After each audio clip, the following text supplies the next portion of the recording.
네, 감사합니다. 네, 감사합니다. 현재까지 스코어 22명 들어오셨네요. 네, 우리 모두 한번 이렇게 각자 한번 해보고 시작할까요? 네, 이렇게 하시면 잘 들린다는 거고. 네, 카메라를 켜신 분은 둘, 넷, 여섯, 여덟, 10분이 카메라를 켜시고 나머지는 카메라를 켰는데 이게 온라인으로 좀 이제 오프라인으로 바꿔야 되지. 네, 개인적으로 생각이 들지만 일단 22명 오셨는데요. 감사합니다. 지금 저희는 오중복음을 하고 있으며 네, 삼중축복으로 들어갔습니다. 그래서 복음에 대한 5가지의 경로를 우리가 배우고 있고 그리고 삼중축복 중에 영혼이 잘 되고 범사가 잘 되고 강건한 우리가 오중복음으로 살았을 때 어떻게 해야 우리에게 3가지의 축복이 동시에 다가오는데 그 3가지 축복 중에서 오늘은 두 번째 범사에 잘 되는 축복에 대해서 빠르게 한번 제가 알고 계실 거예요. 그래서 오늘은 범사에 잘 되는 축복이 무엇이고 어떻게 했을 때 범사에 잘 되는 그 축복을 받을 수 있는지에 대해서 좀 간략하게 제가 압축해서 말씀드리고 나눔 시간을 좀 최대한 한번 해보도록 하겠습니다. 어, 화면을 공유하고 네, PPT를 공유해서 진행하도록 하겠습니다. 네, 진행하겠습니다. 네, 다 보이시죠? 네, 혹시 화면이 안 보이시면 네, 얘기를 해주시면 좋을 것 같습니다. 얼굴이 조금 보였는데 아예 얼굴이 지금 안 보이네요. 네, 진행해 보도록 하겠습니다. 자, 잘 보이시죠? 이거 네, 제가 지금 여러분들의 얼굴이 보이지 않아서요. 네, 반응이 어떻게 될지 잘 모르지만 잠시만요. 어, 죄송합니다. 네, 진행하도록 하겠습니다. 자, 여러분 오늘은 범사에 잘되는 축복에 대해서 나눌 텐데요. 지난 시간에 이제 순복음의 3중 축복 중에 영혼이 잘 되는 축복에 대해서 우리 정유태 목사님 통해서 이제 함께 나누셨을 텐데 오늘 우리가 나눌 축복의 복음은요. 생활에 실천함으로써 얻게 되는 범사에 잘 되는 축복입니다. 여러분 범사에 잘 된다는 것은요. 우리가 예수 안에서 성공하고 항상 행복하게 사는 것을 의미합니다. 어, 행복하게 사는 것인데 어디서 사는 것이냐? 주 안에서 성공하고 항상 행복하게 사는 것을 의미한다고 우리 원로 목사님은 삼중 축복을 쓰시고 말씀하시면서 늘 강조하셨던 부분이에요. 근데 왜 그런가? 우리는 이미 그리스도인에서 범사에 잘 되도록 예비되었기 때문에 우리가 그리스도 안에서 성공할 수밖에 없고 항상 행복하게 살아야 한다. 이렇게 말씀을 하세요. 왜? 우리는 이미 그리스도인이기 때문에 범사에 잘 될 수밖에 없는 사람이다. 그렇게 입술로 고백해야 된다. 그렇게 말씀하셨거든요. 자, 그렇다면 어떻게 이런 확신을 우리는 또한 가질 수 있을지, 그리고 범사에 잘 되는 축복을 또 계속적으로 누리기 위해서는 우리가 또 무엇을 어떻게 해야 할지, 그것에 대해서 이제부터 확신과 함께 우리 그리스도인들의 성공적인 삶을 사는 방법들을 이제 나누어 보고자 합니다. 그래서 저는 오늘 얼른 안 넘어가네요. 네. 5가지에 대해서 우리가 나누려고 합니다. 첫 번째는 축복을 누리는 길, 두 번째는 우리를 실패하게 하는 마음 자세, 세 번째는 신자와 고난의 문제, 네 번째는 목표 있는 생활, 다섯 번째는 선을 이루시는 하나님에 대해서 나누도록 하겠습니다. 네, 그래서 첫 번째, 범사에 달리는 축복 어떻게 누릴 수 있느냐? 두 번째, 근데 이 축복을 누릴 때 우리에게 다가오는 그 실패하게 하는 요인들도 있거든요. 그것에 대해서 나눠보고 세 번째로 어, 신자들이 겪는 우리 그리스도인들이 이 범사에 달리는 삶 가운데 다가오는 고난은 어떤 것들이 있는지를 조금 나누고 그렇다면 그것을 뚫기 위해서 범사에 잘 되는 축복을 가기 위해서 우리가 목표를 잡고 생활해야 된다라고 원로 목사님 말씀하시는데 그게 무엇인지를 나누고 마지막에 선을 어떻게 이루시는지에 대해서 간략하게 마무리하도록 하겠습니다. 자, 첫 번째 축복을 누리는 길입니다.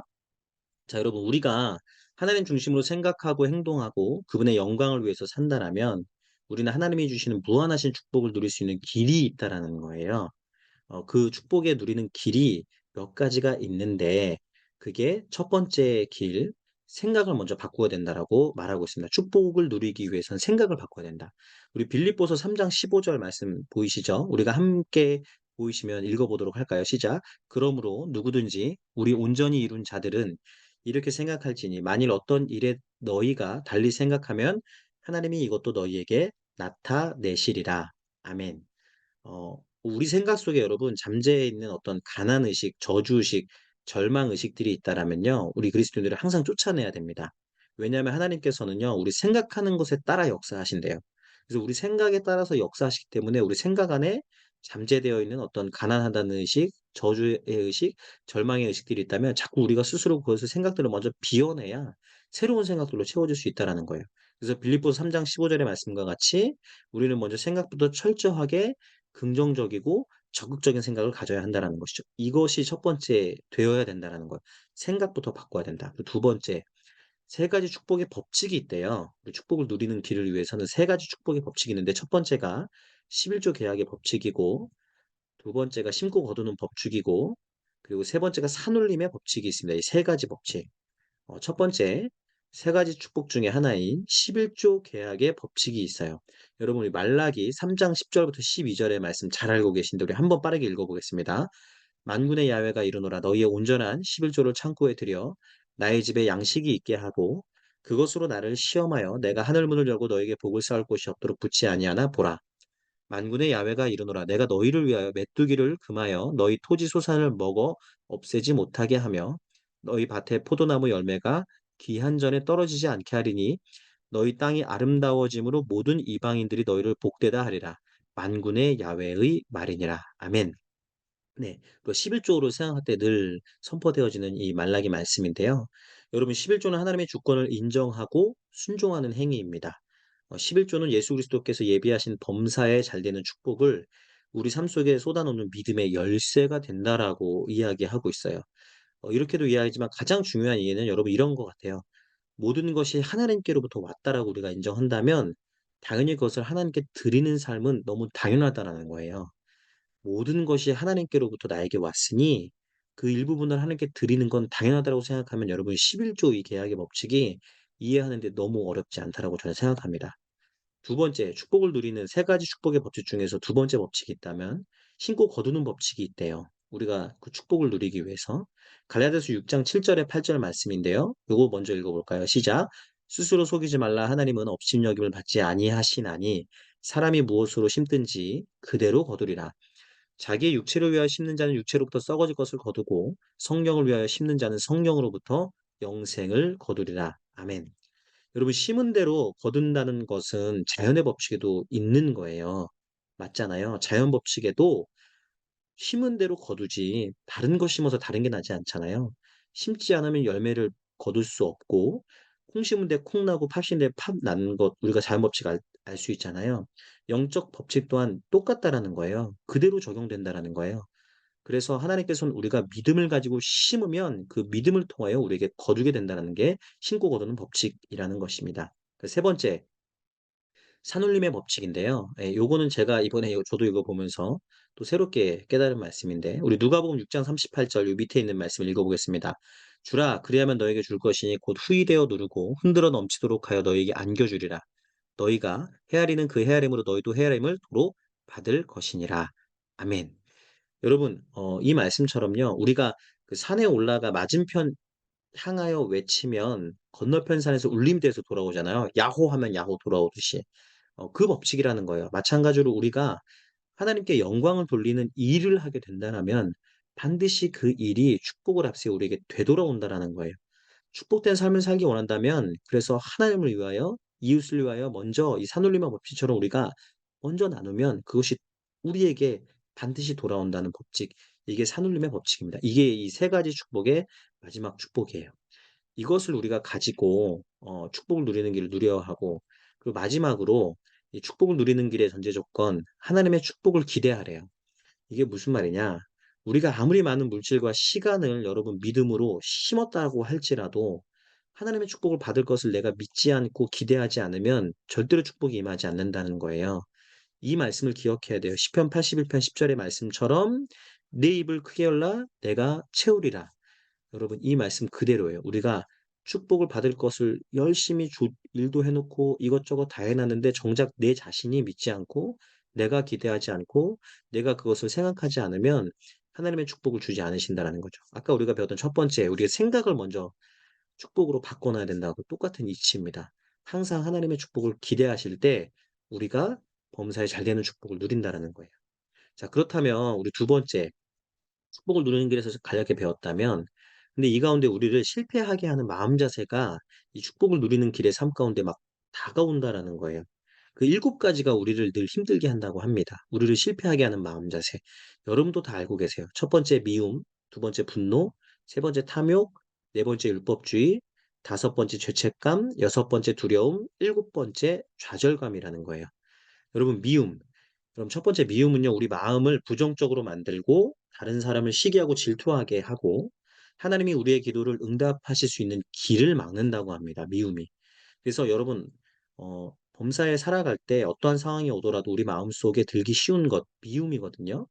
이것들이 깃들지 않도록 우리가 좀 노력해야 합니다. 두 번째, 분노. 우리가 좀 가장 잘하는 게 분노거든요. 이런 분노는 우리를 실패하게 하는 요소예요. 그래서 사실은 가장 빠른 시간 안에 우리를 파멸하게 하는 위력을 갖고 있어요. 어떠한 마음 자세보다 이 분노가. 여러분 알잖아요. 민수기 20장에 나오시 오늘 수요 예배 오신 분들도 들으셨을 거예요. 고명지 목사님 말씀 통해서 모세 이야기 있잖아요. 모세가 가나안 땅에 밟지 못했잖아요. 왜 그랬을까요? 그 무리바 두 번째 물 사건. 하나님은 명하라고만 했는데 모세가 너무 열받아서 그 반석에서 내가 물을 내랴 하고 바위를 침으로 인해서 그 분노 때문에 하나님의 명령을 어기고 한순간의 분노 때문에 1세대로서 하나님의 명령하신 가나안 땅에 결국 못 밟는 모세가 되었거든요. 마찬가지입니다. 우리의 삶에도 분노가 있으면 안 돼요, 여러분. 분노는 가정도 파괴하고 우정에도 금이 가고 이웃 사이의 원수를 맺게 되죠. 그래서 여러분 뭐 화가 날 때 찬송을 부르라, 뭐 기도해라, 뭐 여러 가지 하라고 하는데요. 사실 저도 목회자면 그런 게 쉽지 않거든요. 이럴 때 할 수 있는 방법, 분노가 치밀 때 할 수 있는 방법, 여러분 30초 또는 1분의 여유, 조금만 한번 여유를 가져보는 것들도 이 분노를 좀 가라앉는 길이 아닌가 싶습니다. 각자만의 분노를 좀 조절하는 것들이 우리 또 그리스도인들에게 필요한 것 같아요. 자, 세 번째 탐욕입니다. 여러분, 탐욕은요, 무엇이든지 하나님보다 더 사랑하는 것이 탐욕이에요. 다른 게 탐욕이 아니라 무엇이든지 내가 하나님보다 더 다른 것을 사랑하는 걸 말합니다. 그래서 탐욕이 이것이 우리 마음에 들어오면 하늘나라로 가는 천국의 통로가 막힌다라고 말해요. 그래서 탐욕은 나를 영광스럽게 하지만 하나님은 영광스럽게 하지 않는다라는 거죠. 그것만 기억하면 됩니다. 내가 탐욕을 갖는 순간 나를 영광스럽게 할 뿐 하나님은 영광스럽게 하지 못한다라는 것. 그래서 우리 면류해야 된다는 거죠. 네 번째 율법주의가 있습니다. 율법주의 잘 아실 거예요. 우리가 또한 흔히 쉽게 빠질 수 있는 실패의 길 중에 하나죠. 이게 쉽게 말하면 나는 옳고 남은 그르다는 거예요. 나는 옳고 다른 사람은 틀리다. 우리 그리스도인들이야말로 이런 부분에 좀 취약한 것 같아요. 그래서 넓은 아량과 포용력을 좀 가져야 합니다. 그래서 좀 나만 완전하고 나만 좀 대단하다라고 뭐 그렇게 생각하시는 분들이 또 없죠. 사실은 뭐 완전주의 갖고 계신 분들이 많지는 않지만 이 부분도 조심해야 된다는 거. 그리고 우리가 또 쉽게 가장 가지신 게 다섯 번째 죄책감입니다. 여러분 예수님께서는 십자가 위에서 우리의 죄의 모든 옷을 벗겨버렸다는 것 절대로 잊지 마셔야 돼요. 우리 로마서 8장 1절에 말씀하시잖아요. 예수 있는 자에게 결코 정죄함이 없다. 예수 안에 있는 자에게 결코 정죄함이 없다. 여러분 우리 모두는요 실수할 수 있어요. 그래서 실수할 수 있습니다. 그렇지만 그렇다고 넘어질 때마다 그냥 넘어져 있어야 되냐? 그게 아니에요. 예수 십자가 앞으로 자꾸 나아가셔서 바로바로 일어나셔야 합니다. 이 죄책감이 들 때마다, 실수할 때마다 무엇으로? 십자가 은혜로 죄책감 이겨내시기 바라고. 여섯 번째 두려움입니다. 여러분 현대인들은요, 유명인들, 연예인조차도요, 다 잘 나가고 명품 있고 돈 많은 것 같지만 각자 하나하나의 두려움이 있다라고 해요. 알게 모르게 마음 가운데 자신만의 불안과 공포를 가지고 있다라는 거예요. 그래서 이것이 깊어지면 우리는 생각하는 것하고 말하는 것이 모두 부정적으로 바뀌게 됩니다. 두려움이 오게 되면. 이게 공포이죠. 나만이 갖고 있는 공포. 그래서 이런 것들이 내 안에 막 들어오면 심리적인 위축뿐만 아니라 육체적으로도 위축돼서 질병까지도 이어진다라는 거예요. 그래서 이 두려움들이 올 때마다 내가 가지고 있는 두려움이 올 때마다 예수 이름으로 물리쳐야 됩니다. 마지막 좌절감입니다.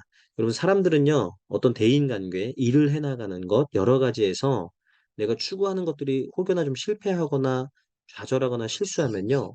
잘 넘어져요. 그래서 '아 나는 안 된다.'라고 생각할 때가 좀 많습니다. 근데 그건 당연한 것 같아요, 여러분. 우리 삶은 늘 성공하지 않습니다. 늘 잘 되지 않아요. 실패를 통하여 또 잘 되게 될 수밖에 없거든요. 스포츠 정신에서도 있잖아요. 그래서 뭐 7.8 개의 정신. 그리스도인들도 7.8 개의 정신이 전 있어야 된다라고 생각합니다. 넘어질 때마다 '그럴 수 있어. 또 이겨낼 수 있다.'라고 고백하고 이 좌절감에서 이겨내시는 저와 여러분 되시길 바랍니다. 그래서 우리가 범사에 잘 되는 삶을 살기 위해서 이 실패하게 하는 마음 자세 7 가지를 꼭 잘 기억하셔서 이겨내시기 바랍니다. 자, 세 번째, 범사에 잘 되는 축복 가운데 우리가 또 이런 게 있어요, 여러분. 이 신자와 고난의 문제인데요. 그리스도인들이 여러분 범사에 잘 되는 축복을 누린다면 이런 생각하게 되죠. '왜 고난이 다가오는가?' 그리스도인들이 범사에 무조건 잘 되면 고난이 오지 말아야지 이렇게 생각하잖아요. 근데 중요한 건 범사에 잘 되는 것이 꼭 고난이 아예 없다는 것이 아니라는 거예요. 그리스도인들에게도 고난은 있다라는 거예요. 이것을 우리가 또 인지해야 이 범사에 잘 되는 축복의 삶을 살 수 있다라는 거예요. 그리스도인들은 고난이 옵니다. 그렇지만 이 고난조차도 무엇이 되느냐? 우리에게 곧 축복이 된다라는 것을 알고 헤쳐나가야 된다라는 거예요.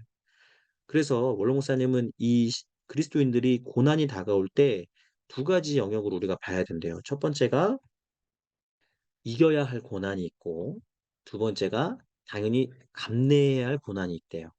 즉 우리가 받을 필요가 없는 고난이 있고 도리어 우리가 좀 겪어야 할 고난들이 있다라는 거 이 두 가지. 이것을 원로 목사님이 얘기했습니다. 근데 우리가 이겨내야 할 고난, 우리가 받을 필요가 없는 고난이 네 가지가 있대요. 그게 뭐냐? 첫 번째, 하나님께서는 죄악으로 우리가 고난당한 것을 원하지 않으신다라는 거예요. 왜? 죄는 하나님이 만든 게 아니시기 때문에. 죄는 도리어 하나님과 우리를 분리시켜 놓은 거잖아요. 그래서 그 죄가 우리를 영원한 사망과 저주로 이끌어 가죠. 그러므로 죄를 통해서 오는 고난들은 우리가 어떻게 해야 되냐? 예수 이름으로 항상 물리쳐야 하는 것이에요. 그 죄를 통해서 오는 고난들은 잘 분별하셔서 예수 이름으로 물리치기 바랍니다. 두 번째, 하나님은요, 우리가 병으로 고난당하기를 원치 않으세요. 예수님은 기억하시기 바랍니다. 사복음서에 보면 예수님은 가시는 곳마다 병을 고치셨어요. 예수님은 마태복음 4장 23절의 말씀처럼 고치시고 그리고 가르치시고 선포하신 사역, 이 주된 사역 3개 하셨거든요. 우리도 마찬가지입니다. 우리도 마음과 뜻과 정성을 다해서 날마다 예수와 동행하기를 힘써야 돼요. 그래서 병이 올 때마다 우리가 이겨낼 수 있는 그 법칙들을 사용해야 된다라는 것입니다. 그래서 여러분 결코 병을 안고 가는 것이 아니라 우리가 병을 이겨내야 한다라는 거예요. 세 번째, 하나님께서는 우리가 이유 없이 가난하게 사는 것을 원치 않으세요. 고린도서 8장 9절을 나중에 한번 찾아보세요. 우리 주 예수 그리스도의 은혜를 너희가 알거니와 부요하신 이로써 너희를 위하여 가난하게 되심은 그의 가난함으로 말미암아 너희를 부요하게 하려 하심이라. 고린도서 8장 9절에 기록하고 있거든요. 예수님이 가난하게 되심은 그 가난으로 말미암아 우리를 부요케 하시려고 하시는 거예요. 쓸데없이 우리가 일부러 뭐 그리스도인을 너무 청빈하게, 너무 청렴하게, 너무 가난하게 살아야 된다 이런 것이 아니다라는 거죠. 그래서 여러분 예수님은 사실 우리가 부요한 삶을 살기 원하신다라는 좀 우리가 이런 생각도 좀 바꿔야 할 필요가 있다라는 거죠. 네 번째, 하나님께서는 여러분 우리가 인생에 필요 없이 실패하기를 원하지 않으세요. 그러니까 쓸데없는 실패를 우리가 너무 경험하면 또 안 된다라는 거예요. 우리가 아까 실수할 수 있고 넘어질 수 있다고 했지만 우리가 일부러 실패하는 것들을 많이 경험할 필요는 없다라는 거예요. 여러분 그리고 우리가 하나님 안에 속한 또 실패들은요. 사실 성공으로 이어지는 지름길이기도 합니다. 그 길이기도 해요. 처음과 시작되시는 전능하신 하나님께서 사실 모든 것을 계획하시고 우리 안에 합력해서 우리가 성공적인 인생을 만들어 주신다는 것 우리는 알아야 됩니다. 그게 로마서 8장 28절에 기록되어 있거든요. 우리가 알거니와 하나님을 사랑하는 자 곧 그의 뜻대로 부르심을 입은 자들에게는 모든 것이 합력하여 선을 이룬다는 것. 그래서 우리는 하나님께서는 우리가 이 네 가지 죄악, 병, 이유 없이 가난함, 인생에 필요 없이 실패하는 거 원치 않으신다는 걸 알아야 됩니다. 그런데 반대로 그럼 우리가 감내해야 될 고난이 있다는 거예요. 그게 뭐냐? 대속적인 고난과 복음의 고난이라는 거예요. 대속적인 고난은 한마디로 이런 거예요. 하나님께서는 우리의 삶 속에 하나님과 그 이웃의 필요를 채우기 위한 어떤 그런 우리가 받아야 할 대속적 고난들이 필요하다라면 그리스도인들이 감내해야 된다라고 합니다. 이를테면 뭐 순교, 부르심, 인류의 구원의 어떤 소수분들이긴 하지만 이런 것들. 또는 복음의 고난도 있대요. 하나님 나라의 확장과 복음 전파 위해서 우리가 받아야 할 복음의 고난, 우리가 복음을 전함에 있어서 받는 고난들이 있잖아요. 그런 것들을 우리가 이겨내야 한다라는 거죠. 그래서 이 고난을 통해서 우리에게 마지막으로 얻는 결과가 있대요. 첫 번째, 고난은 새로운 삶의 창조에 대한 도전이 되고, 두 번째, 고난은 우리의 인격 번뇌의 동력도 되고, 세 번째, 이러한 고난들을 통해서 우리가 강인한 인격이 만들어지며, 네 번째, 이 고난을 통해서 우리는 일상의 삶 가운데 하나님이 주시는 축복이 얼마나 감사한지를 깨닫게 된다는 거예요. 그래서 우리가 범사에 잘 되는 삶 가운데 이 고난도 필요하다라는 것 결코 잊지 마시기 바랍니다. 자, 네 번째, 어, 범사에 잘 되는 축복을 위해서는요, 이 네 번째가 좀 중요한 것 같아요. 목표 있는 생활. 어떻게 보면 제가 좀 이제 여러분들하고 좀 반드시 기억할 게 이 범사에 잘 되는 구체적인 방법이 있다라는 거예요. 그게 목표 있는 생활. 그냥 범사에 잘 되게 해주세요가 아니라는 거예요. 그게 뭐냐? 첫 번째, 여러분, 분명한 목표를 그리스도인들이 세워야 됩니다. 여러분, 요즘 수많은 자기 개발서와 성공 비법의 책들이 많이 나와 있잖아요. 거기에 보면 공통된 건들은 꼭 들어가 있는 게 있어요. 목표와 계획이 있다라고 늘 이야기합니다. 여러분, 세상의 사람들도, 세상의 방법들도 수많은 자기 개발과 성공 비법의 책들도 공통적으로 말하는 건 목표예요, 목표. 하물며 우리가 그리스도인들조차도 하나님의 영광과 하나님의 일을 위해서 목표가 없다라면 안 된다라는 거죠. 그러나 여러분, 우리가 이 목표를 세울 때 우리는 어떻게 세워야 되냐? 세상 사람들과 다르게 하나님 말씀에 비추어서 세워져야 된다는 게 구별점이죠. 우리의 목표는 무엇을 통해서 세워져야 된다? 하나님 말씀에 의해서. 그리고 그 말씀에 의해서 세울 때 동일하게 구체적인 계획, 예를 들면 언제 내가 어떻게 이루겠다라는 그 시한까지도 정해야 된다는 거예요. 그래서 하나님은 때론 우리가 계획하고 기도하고 실천하는 삶을 우리에게 원하신다라고 또 원로 목사님 설교 가운데 많이 말씀하셨던 것들이 있다라고 말씀하십니다. 여러분 기억하시기 바랍니다. 우리 하나님 말씀 안에서 목표를 세우고 그 목표를 세운 것과 함께 내가 언제 어떻게 이루어야 된다라는 것 시한까지 정해서 그럴 때 범사가 잘 되는 길이 열린다라는 거예요. 그리고 두 번째, 불타는 소원을 가지래요. 여러분 목표를 세웠다면 이제 우리는 불붙는 소원과 집념으로 뛰어들어야 돼요. 계획만 세우고 목표만 세우고 가만히 있는 게 아니라 그것으로 뛰어들어야 된다라는 거예요. 즉 불타는 소원은요 여러분 우리로 하여금 불태진의 기도를 하게 되고 그 기도가 결국 하나님 앞에 상달되어서 우리가 그다음 무엇을 얻게 되냐 할 수 있다라는 믿음이 막 생겨난다라는 거예요. 불타는 소원과 그와 더불어 기도를 통해서 우리가 내가 할 수 있다는 믿음이 막 일어난다는 거예요. 그래서 목표를 달성하게 된다는 거죠. 그래서 여러분, 뜨거운 소원은 우리를 성공으로 이끄는 길이 되고, 그리고 동시에 이 소원을 가지고 기도하며 실천할 때 또 조심해야 될 게 있대래요. 뭐 소원을 가지고 실천할 때 우리 안에 끊임없이 찾아오는 부정적인 요소들. 아까 우리 마음가짐 7가지 있었는데, 그거와 비슷하게 이 3가지 요소들이 우리 안에 종종 일어난대요. 혹시 내가 이거 실패하게 되지 않을까? 이런 두려움. 또는 필요 이상의 자기 비하. 아, 이거 내가 할 수 있는 것들일까? 또는 우리가 그 목표를 이루어감에 인해서 주변의 환경들이 도전들이 막 오고 안 되는 길들이 열릴 때 있거든요. 그런 것들이 일어날 때마다 여러분 우리가 넘어지는 것이 아니라 목표를 바라보고 불타는 소원 가지고 나가야 된다는 것입니다. 그리고 세 번째, 목표 있는 생활을 위해서 또 2가지 법칙이 있대요. 요것을 또 기억하며 실천하라고 합니다. 첫 번째, 무리의 법칙. 여러분 우리가 마음속에 불타는 소원을 가지고 있다면 똑같은 소원을 가진 사람들끼리 모이게 되어 있대요. 끼리끼리라는 말처럼. 여러분 성공하는 비결의 책들 보고 여러 이 사람들의 얘기를 들어보면 이런 글들이 있어요. 성공하는 사람들의 삶을 살려면 성공한 사람들의 삶의 그 모습들을 보고 똑같이 따라해 봐라. 뭐 이런 내용들 있는 거 뭐 좀 들으시거나 책 보신 거 있나요? 그리스도인들도 마찬가지라는 거예요. 성공의 경험을 가진 사람들의 의견을 듣고 참고할 때 그 목표에 갈 수 있는 좀 지름길이 된대요. 마찬가지입니다. 우리가 부정적인 사람들하고 있는 게 아니에요. 긍정적인 사람들과 모여야 하고 긍정의 말들을 잘하고 그로 인해서 성공하는 삶을 사는 그 무리 안에 우리도 자꾸 들어가야 된다라는 거예요. 그리고 두 번째, 정말 중요합니다, 여러분. 그리스도의 특징, 바라봄의 법칙입니다. 여러분, 바라봄의 법칙은요, 바라보는 대상을 서서히 나에게로 다가오게 하는 거예요. 여러분, 인간의 마음은요, 상상력의 지배를 받는다고 합니다. 인간이 다른 여타 동물들과 다른 것 상상할 수 있다라는 거거든요. 이게 곧 생각이잖아요. 여러분, 우리 창세기 30장의 그 야곱의 이야기 아시죠? 삼촌 라반의 어, 밑에서 일할 때 나중에 삼촌 라반의 재산을 나눌 때 그 양떼를 나누는 것 있잖아요. 보기에 좋아 보이는 양들을 삼촌이 가지소서라고 야곱이 이야기하거든요.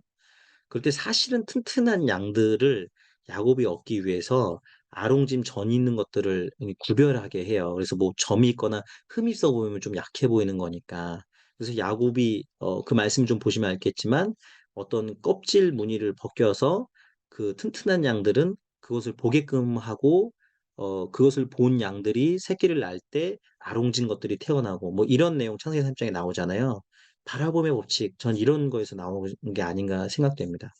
여러분, 우리 그리스도인들은요, 모든 생각을 사로잡아서 그리스도께 복종시킨 가운데 우리의 목표를 뚫어지게 바라보고 뚫어지게 상상할 때, 그리고 그 될 거라고 상상할 때 목표에 가까워진다는 것 잊지 마시기 바랍니다.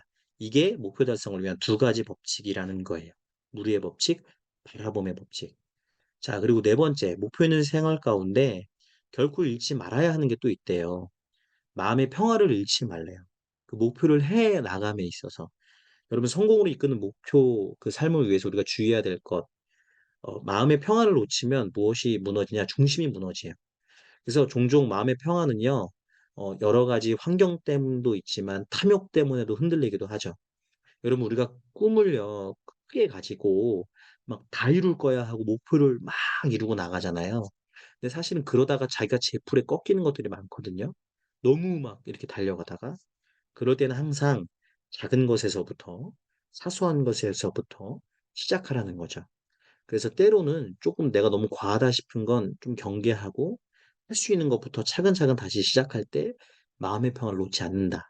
이것 기억하시기 바랍니다. 그리고 다섯 번째, 우리가 바라보고 그리고 뭐 마음의 평화도 중요하지만 진짜 이것도 중요하죠. 입으로 성공을 시인하는 것.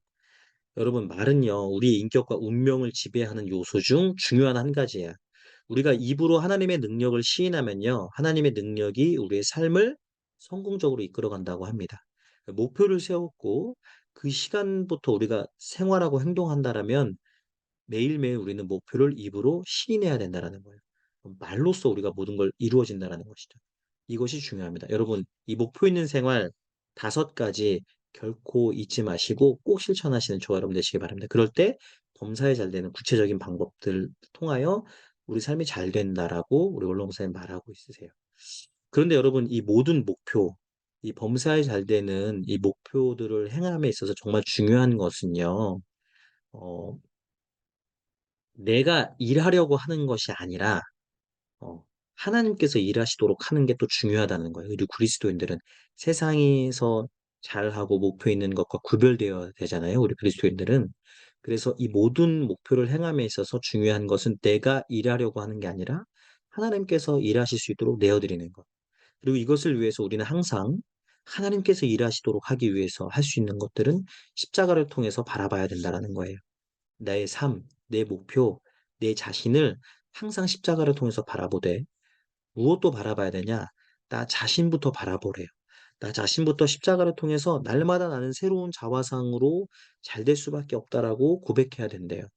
어, 결국 중요한 것, 십자가를 통해서 바라보라는 거예요. 네. 범사에 잘 되는 모든 목표의 삶 가운데 우리가 빼놓지 말아야 하는 것, 바로 복음이죠. 십자가, 그것을 가지고 생활하느냐, 안 하느냐의 차이가 정말 크다라는 거예요. 여러분, 십자가를 통해서 바라본다라는 것은요, 동시에 그리스도인들이 반드시 가져야 할 모든 물질, 삶, 그 모든 신앙적 행동 가운데서 가장 중요한 겁니다. 우리가 십자가를 통해서 늘 바라봐야 돼요. 우리가 십자가를 차에만 걸고, 뭐 목걸이에만 메고, 내가 하는 것에만 보는 게 아니라, 우리가 삶 가운데, 말씀과 기도의 삶 가운데도 그리스도의 그 십자가를 통하여 모든 것들을 바라보는 삶이 중요한다라는 것이죠. 그렇게 될 때 우리가 하나님을 사랑할 수 있고 이웃을 사랑할 수 있다라고 저는 생각합니다. 십자가가 아래에서 위로는 수직적인 하나님의 사랑을 바라보는 것이고 십자가의 가로는 무엇인가요? 우리가 잃어버린 영혼과 이웃들을 바라보는 이 팔벌림이잖아요. 마찬가지입니다. 범사에 잘 되는 모든 삶도 십자가를 통한 하나님을 바라보고 그 하나님의 사랑으로 이웃을 바라볼 때 우리의 삶이 잘 될 수밖에 없다는 것이죠. 그래서 이것 또한 잊지 않는 저와 여러분 되시기를 예수님의 이름으로 축원드립니다. 자, 마지막 이 범사에 잘 되는 축복 가운데 원로 목사님께서는 이 격가지로 선을 이루시는 하나님에 대한 말씀으로 마무리를 좀 하시는데요.